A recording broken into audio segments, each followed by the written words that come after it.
Okay, hello children. We'll start with chapter number 4, that's playing with numbers. We'll start with exercise 4.2. So, talking about the divisibility rules, the divisibility rule of 2 states that the last digit, like you have to only see the last digit. If the last digit is 0, 2, 4, 6, or 8, the number is divisible by 2. For 3, we have to find the sum of the digits. You add the digits. If the sum is a multiple of 3, then the complete number is a multiple of 3, divisible by 3. The rule of 4, you have to see the sum of the last two digits. If the number formed by the last two digit is divisible by 4, the complete number is divisible by 4. Rule of 5, we have to only see the last digit. It has to be a 0 or a 5. The rule of 6, we have to see that the number must be divisible by 2 as well as by 3 both. For the rule of 7, let's see one example and check it up. So here what we do, we first take the last digit and we double it up. Whatever you get, like this is 2, whatever you get after doubling is subtracted from the remaining number. And like say here we get 77. Now after subtracting the number that you get, that number must be divisible by 7. Is it divisible? Yes, it is divisible. If that is divisible, means you should not get any remainder. The complete number is divisible by 7. The rule of 9, again this is almost like rule of 3 only. You have to add the digits and the sum is divisible by 3. The complete number is divisible by 3. For the rule of 10, you have to only see the last digit. It must be a 0. Now let's check the rule of 11. For the rule of 11, we first write an odd even on all the digits, irrespective of what they are actually odd or even. Then we find the sum of the digits which are at odd places, sum of digits which are at even places. Then we find the difference. Now difference must be a 0 or a multiple of 11. If it is a multiple of 11 or a 0, then it is divisible by 11. Otherwise, it is not divisible by 11. On the basis of these rules, we have to solve exercise 4.2. Like in question number 1, they have given you some numbers and we have to check that which all are divisible by 2. Then in question number 2, we have to check the divisibility by 3. In question number 3, we have to check the divisibility by 5. The last digit must be a 0 or a 5. In question number 4, we have to check the divisibility by 10. That means the unit place must be a 0. And in the last question, we have to check the divisibility by 9. That means you have to add up the digits. And if the sum is divisible by 9, the complete number is divisible by 9. Now coming to exercise 4.1. In the first question, like this is a grid, you have to fill the numbers from 2 to 9 in such a way that in every row and in each column, you should have 2 numbers, and when you multiply them, you should get the product equal to the numbers given in the margin. Like here we take 9 and 4, the product is 36. We take 5 and 7, the product is 35. We take 8 and 3, the product is 24. We take 6 and 2, the product is 12. And we have to see it the other way also, like horizontally as well as vertically. 9 and 5, 45. 4 and 8, 32. 3 and 6, 18. 7 and 2, 14.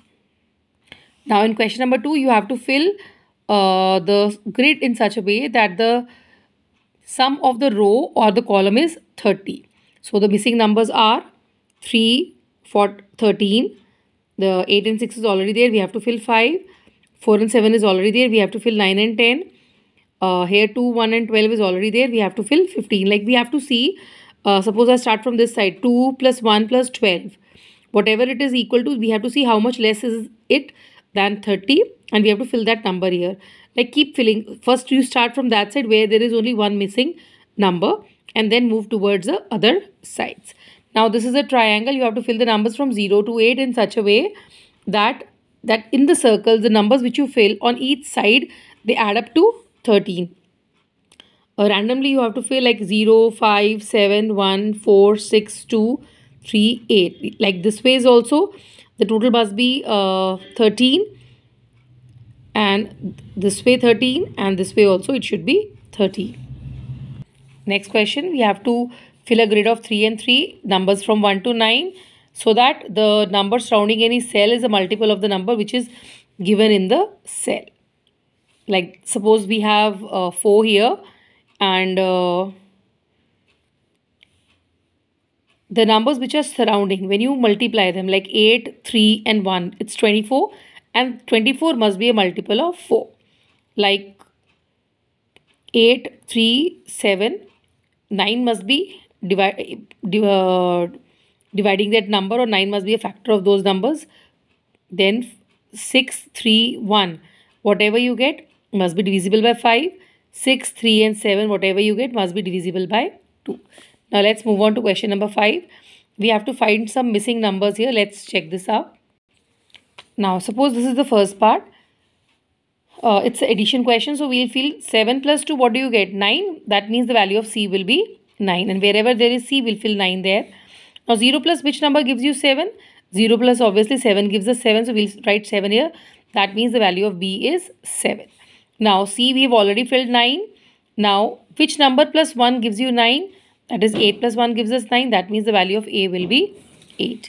Next is also same. It's a subtraction question. B minus 1 is equal to 6. Now which number minus 1 gives you 6? Here what you can do, suppose you start from the other side, you can just fill B minus 1 is equal to 6. To find the value of B, take this minus 1 to the other side, it becomes plus 1.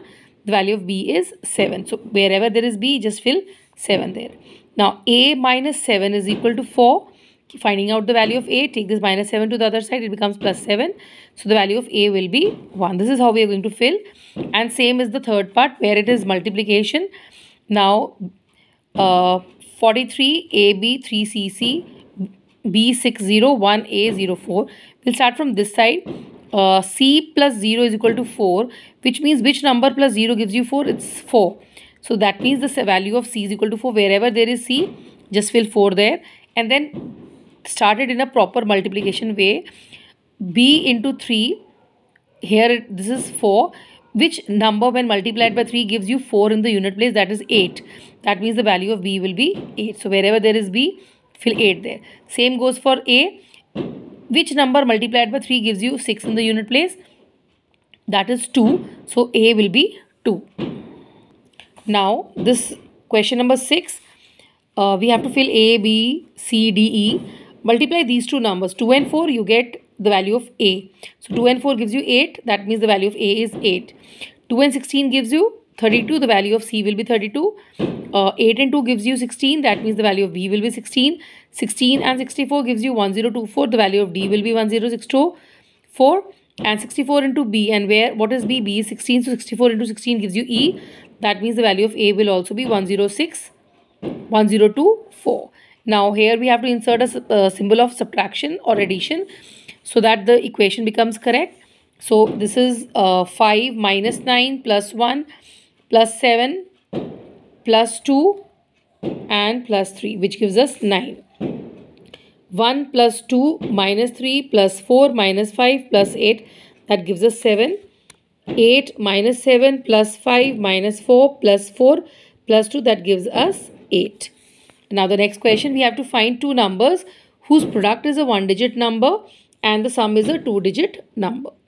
First of all, these are the numbers whose product is a 1-digit number and just sum is also a 1-digit number. Only there is 9, 1 9s are 9 and 1 plus 9 is 10.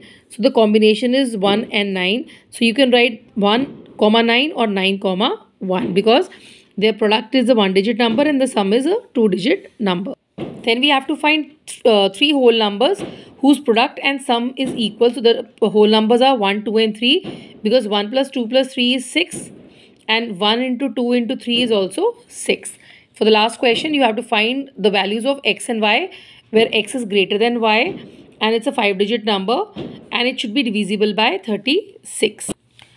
Now the first thing is any number which is divisible by 36 must be divisible by 4 and 9. The rule of 4 says that last 2 digits must be divisible by 4 and 9 says that you add up the digits and the sum should be a multiple of 9. So here if I add 1 plus 9, I get 19 and the next multiple of 9 is 27. So 19 is how much less? It is 8 less than 27. So basically we want two numbers because x and y the sum should be 8.